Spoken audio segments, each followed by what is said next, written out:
Hey guys, Mr. Gary. Just a reminder, everyone turn off their cell phones.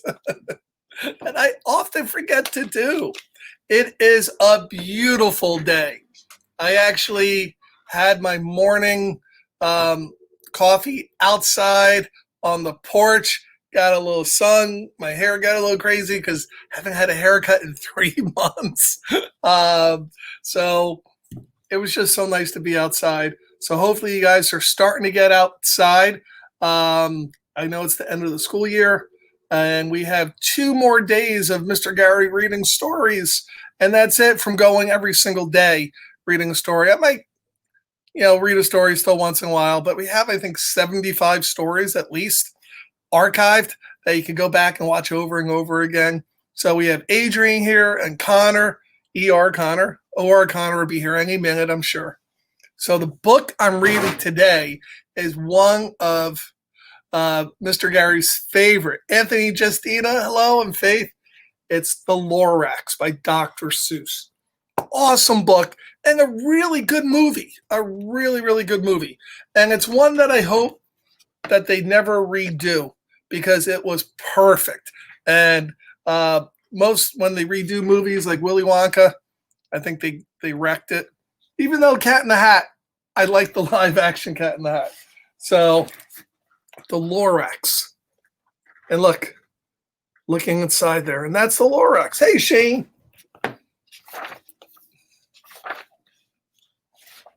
So big book. And look, the street of the lifted Lorax. Kind of looks like everything's dead. At the far end of town, where the grickle grass grows, and the wind smells slow and sour when it blows, and no birds ever sing, excepting old crows, is the street of the lifted Lorax.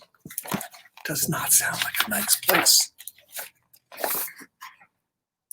And deep in the grickle grass, some people say, if you look deep enough, you can still see today where the Lorax once stood, just as long as it could before somebody lifted the Lorax away. And look, that was the Lorax's house. What was the Lorax? Oh no, that's the bad guy's house. What was the Lorax, and why was it there? And why was it lifted and taken somewhere from the far end of town where the grickle grass grows? The old Onceler still lives here. Ask him, he knows. So that's the Onceler's house. I don't like the Onceler. You won't see the Onceler, so don't knock on his door. He stays in his lurkum on top of his store. He lurks in the lurkum, cold under the roof, where he makes his own clothes out of myth-muddled moof. And on special dark midnights in August, he peeks out the shutters, and sometimes he speaks and tells how the Lorax was lifted away. He will tell you perhaps if you're willing to pay. Wow, sounds mysterious.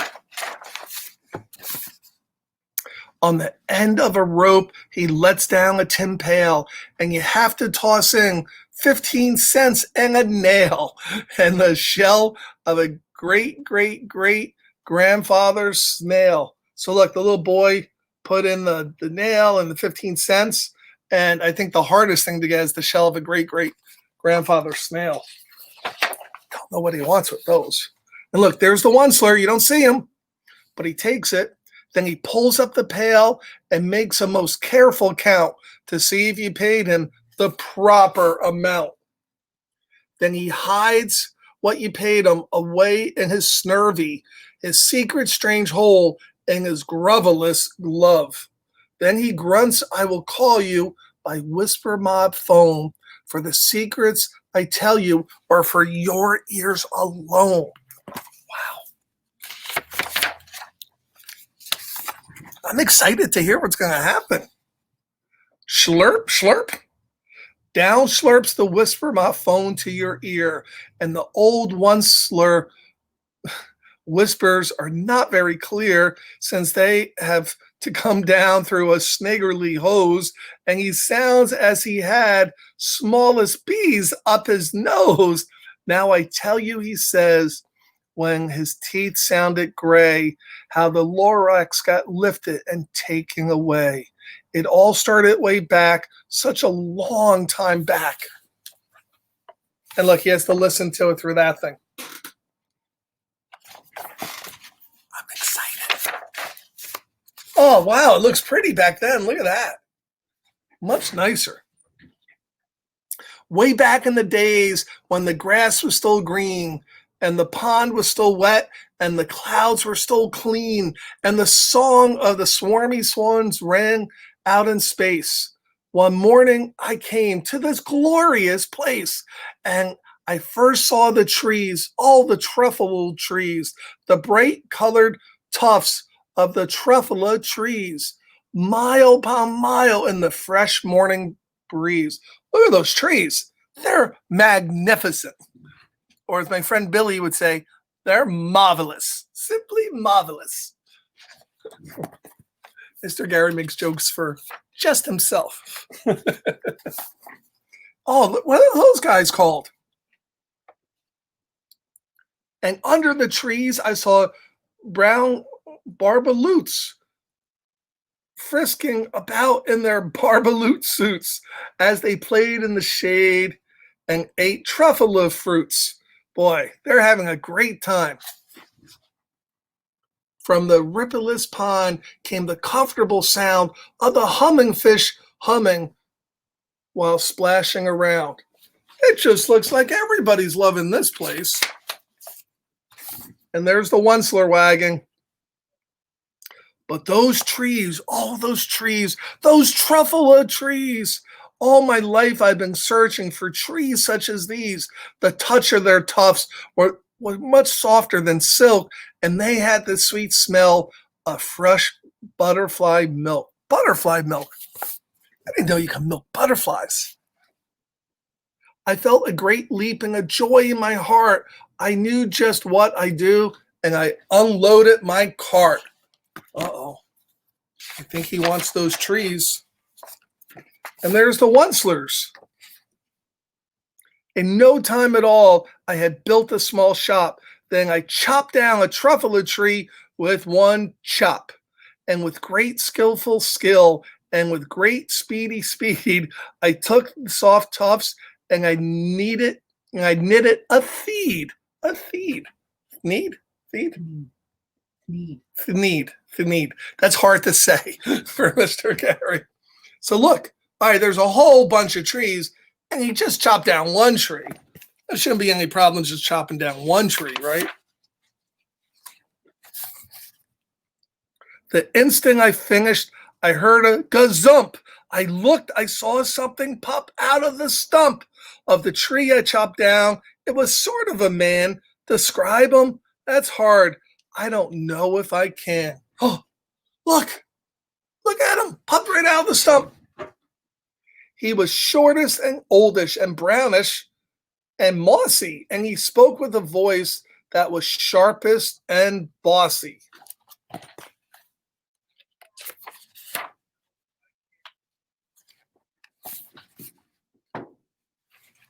Wait, I missed a page. There it is. So, there's Lorax. Mister, he said with a sawdusty sneeze, I am the Lorax. I speak for the trees. I speak for the trees have no tongues. And I'm asking you, sir, at the top of my lungs. He was very upset as he shouted and puffed, what this thing you made out of my truffler tuff? He was upset with the Onceler. And the Onceler he didn't care. Look, Lorax, I said, there was no cause for alarm. I just chopped down one tree. I'm doing no harm. I'm being quite useful. This thing is a need. A need is a find something that all people need. It's a shirt, it's a sock, it's a glove, it's a hat, but it has other uses. Yes, far beyond that. You can use it for carpets, for pillows, for sheets, or curtains or covers, for bicycle seats. The Lorax said, sir, you are crazy with greed. There's no one on earth who would buy that fool Sneed. And look at him looking at it. He goes, this is stupid. No one's buying that. But guess what? But the very next minute, I proved he was wrong. For that very next minute, a chap came along and he thought that the Sneed I knit it was great. He happily bought it for $3.98. I laughed at the Lorax. You poor stupid guy. You can never tell what some people will buy. That's true. And look at that guy just bought it for $3.58. And the Lorax is not happy. I repeat, said the Lorax, I speak for the trees. I'm busy, I told him. Shut up, if you please. I rushed across the room and in no time at all built a radio phone and I put in a quick call. I called all my brothers and uncles and aunts and I said, listen here, here's a wonderful chance for the whole Onceler family to get mighty rich. Get over here fast. Take the road to North Niche. Turn left at Weehawken, sharp right at South Stitch. Weehawken, that's in New Jersey. Look at it. So he's calling all of his relatives to come on in. And they made a whole factory of the Needs. That's very hard for me to say. And in no time at all, in the factory I built, the whole Onceler family was working full tilt. We were all knitting Needs as busy as bees to the sound of the chopping of truffula trees. Look, they're chopping down all the trees. And the Lorax, oh my goodness, he's like so upset. He's so upset. Connor, what's going to happen, Connor? Oh. Then, oh, baby, oh, how did my business grow? Now chopping one tree at a time was just too slow. So look, he built this machine to chop down a whole bunch at once. So I quickly invented my super axe hacker, which whacked off 4 truffler trees at one smacker. We were making Needs 4 times as fast as before. And that Lorax, he didn't show up anymore. Oh, this is horrible. They're chopping down those beautiful trees. Oh, but there's the Lorax. And look, all the bears that used to play underneath them. But the next week he knocked on my new office door. He snapped, I'm the Lorax who speaks for the trees, which you seem to be chopping as fast as you please. But I'm also in charge of the brown Barbaloots who play in the shade in their Barbaloot suits and happily lived eating truffler fruits. Now, thanks to your hacking my trees to the ground, there's not enough truffler fruit to go round. And my poor Barbaloots are all getting the crummies because they have gas and no food in their tummies. Oh, that's horrible. They're chopping down all the trees, so now there's no fruit to feed the little cute Barbaloots. They loved living here, but I can't let them stay. They have to find food, and I hope that they may. Good luck, boys, he cried, and he sent them away. Oh, that's kind of sad. I, the Onceler, felt sad as I watched them all go. But business is booming and business must grow, regardless of crummies and tummies, you know. That Onceler was not nice. Mr. Gary doesn't like the Onceler at all. I don't like him once or twice. Look at the Thieves factory. How big it is.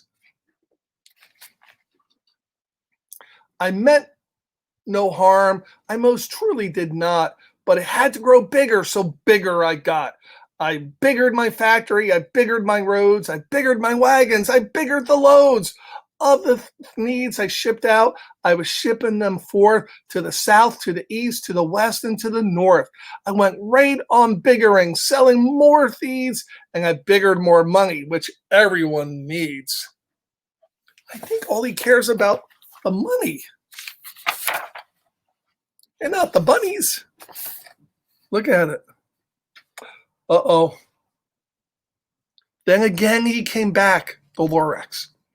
I was fixing some pipes when that old nuisance Lorax came back with more gripes. I'm the Lorax. He coughed and he wheezed because there was so much pollution in the air now. It's hard to breathe. He sneezed and he muffled. He snargled. He sniffed. Onceler, he cried with a crufflufferless croak. Onceler, you're making such smogglorous smoke. My poor swarmy swans, like they can't sing a note.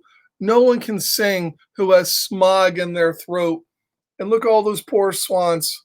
They used to sing so beautiful. Their songs were beautiful. And now because they're coughing and choking on the smog, they can't even talk, much less sing. And so the Lorax, please pardon my cough, but they cannot live here, so I'm sending them off. Oh. Where will they go? I don't hopefully know.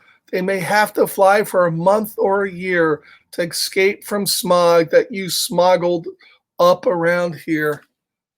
Oh. So first, he's chopping down all the trees, and the Barbaloots gone, and now the Swami Swans are going. Things are getting so nasty. What's more, snapped the Lorax. His dander was up. Let me say a few words about gluppity glup. Your machine chugs on day and night without stop, making gluppity glup and sloppily slop.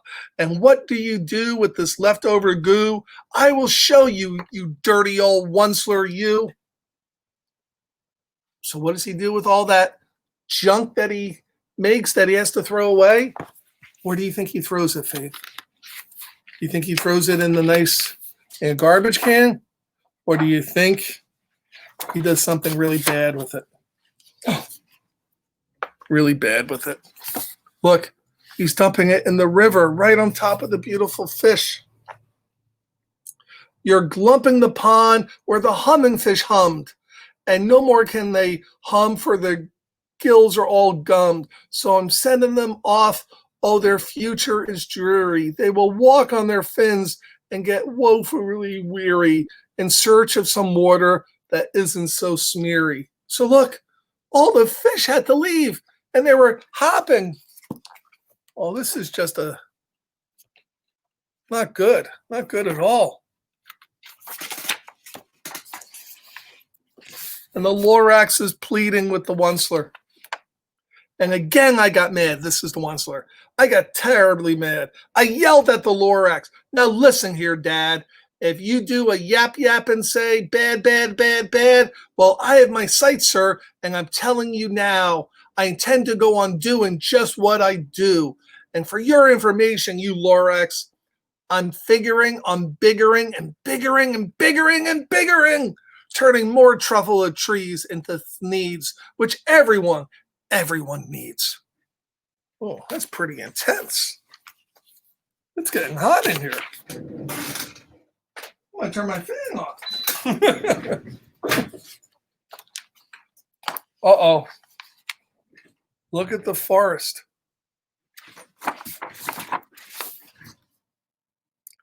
And at that very moment, we heard a loud whack. From outside in the fields came a sickering smack of an axe on a tree. Then we heard the tree fall, the very last truffula tree of them all. Oh, guys, he cut down the last truffler tree, the very last one. It's horrible. No more trees, no more needs, no more work to be done. So in no time at all, my uncles and aunts, everyone all waved me goodbye. They jumped into their cars and drove away under the smoke-smuggered stars. Now, all that was left beneath the bad-smelling sky was my big empty factory, the Lorax and I. So once they chopped all the trees down, and all the animals left, his aunts and uncles, the only people left are the Onceler and the Lorax.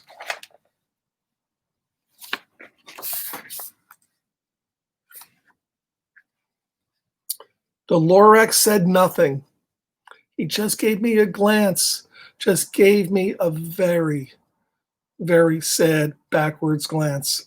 As he lifted himself up by the seat of his pants, I will never forget the grin look of his face when he heisted himself and took leave of this place through a hole in the smog without leaving a trace. What? The Lorax just left. Hey, Catherine.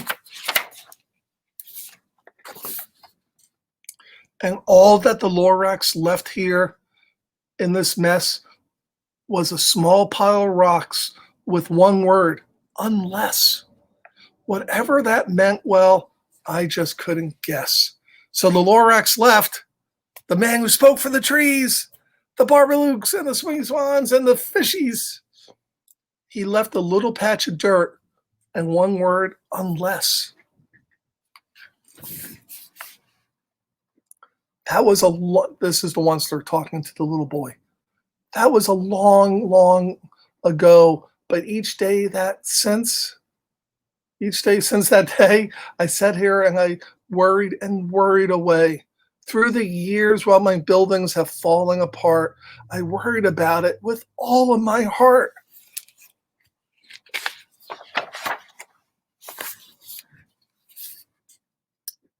But now, said the Onceler, now that you're here, the word of the Lorax seems perfectly clear, unless someone like you cares a whole awful lot, nothing is going to get better. It's not. And the little boy's looking up. Me? And there's the Onceler. He's looking down at the boy. See? He's talking to him.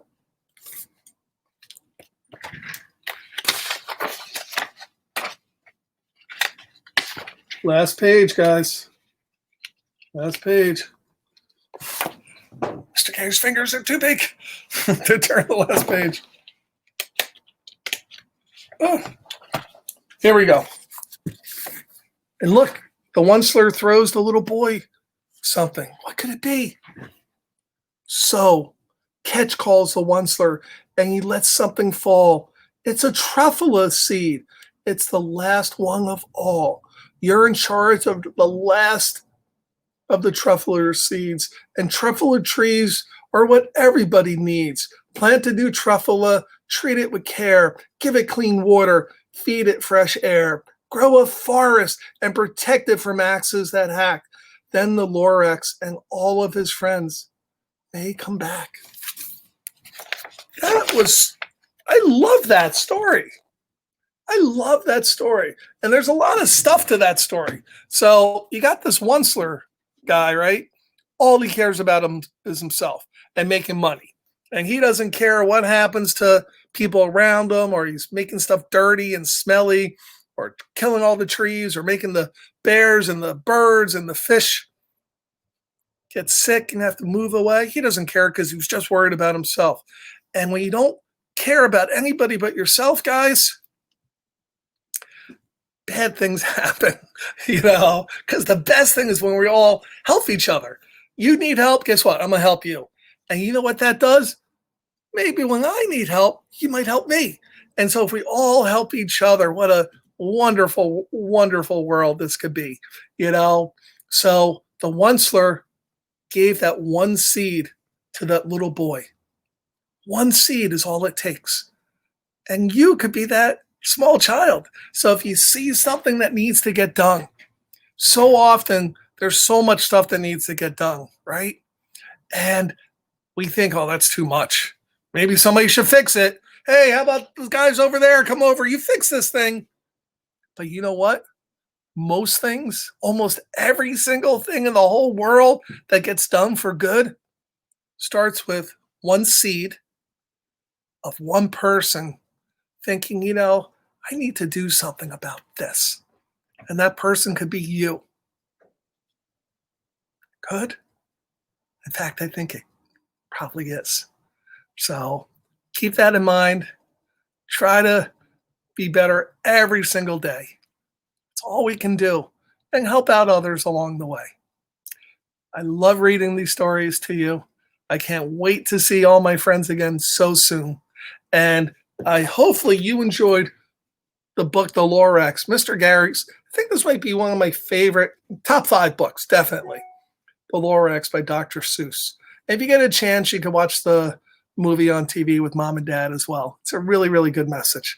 So I guess that's it. I love you all. Hopefully you're having a good time. And tomorrow's the last book for a while, guys, is See You Later, Alligator. That's going to be the last book.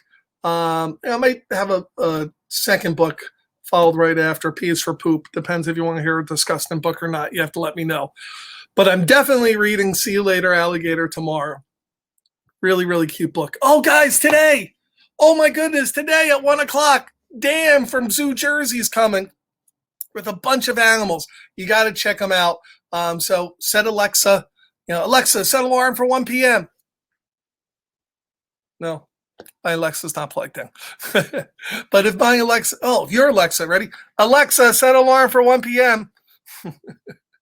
We will have set for 1 p.m. Alexa heard me. So we can all watch Dan from the zoo together. One of our good friends at POAC. So until then, I will see you guys later. I love you. See you at 1 o'clock today. And again at 11:15 tomorrow. Bye, guys. Keep safe. Bye.